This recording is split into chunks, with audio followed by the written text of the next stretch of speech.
Was it possible for someone to dress in plate armor entirely on their own? Or was it impossible without assistance? It's a fairly common question. I've dressed and undressed myself in sections of plate, and although it's not impossible to do alone, it isn't easy or fast. Since people wearing plate generally had status and money, and medieval European society was largely based on using servants to support the upper classes, it would simply be more efficient to use someone lower down the food chain to help you get in and out of your kit. Commonly throughout history, good armor or weapons that were for use in combat were designed to be practical and for the ease of the person using them.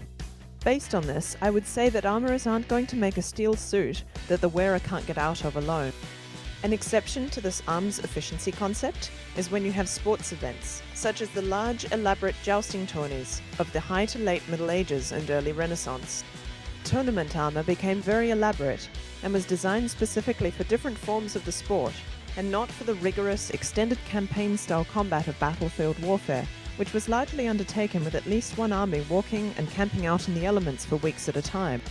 If you've ever been hiking without a vehicle, you'll appreciate that everything you bring really needs to earn its weight in usefulness. On the other hand, when you attend a sports event, you can set up permanent stations for repairs, have extras of everything, and surround yourself with well-rested, energized people to help you get in and out of your gear.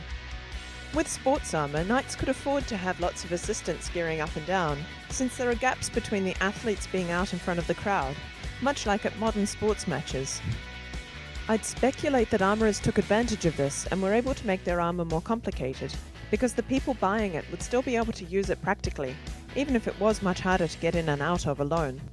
Some elements of jousting armor were riveted or bolted to the person, and although it might be possible to prise your way out yourself with a strong pair of pliers, you wouldn't want to deck yourself up in this kind of armor for a real front lines confrontation. From personal experience, I can confirm that when you're boiling your brains from being encased in metal for a fight, getting fresh air can become your only priority, and you don't want to wait for anyone to help you. I'm sure this is what drove the invention of ye olde medieval wingnut. A wingnut is a type of large nut with flanges coming off to the sides so it can be easily tightened or loosened by hand and without tools.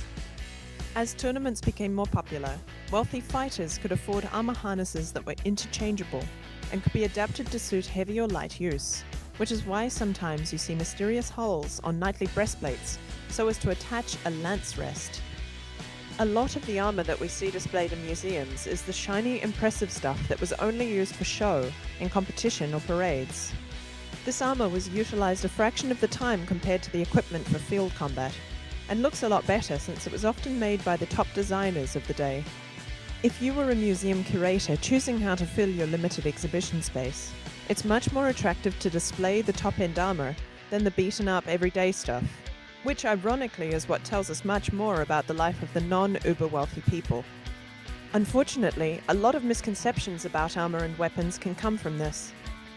It's through the combined research of history enthusiasts, scholars, fighters and craftspeople that we can reconstruct the conditions of medieval combat and start to identify what was common for the middle classes, as opposed to having a limited perspective of a culture viewed only through the eyes of those at the top of the pecking order. All images used are royalty-free from Content Samurai, or I have credited their sources wherever possible. Thanks for watching.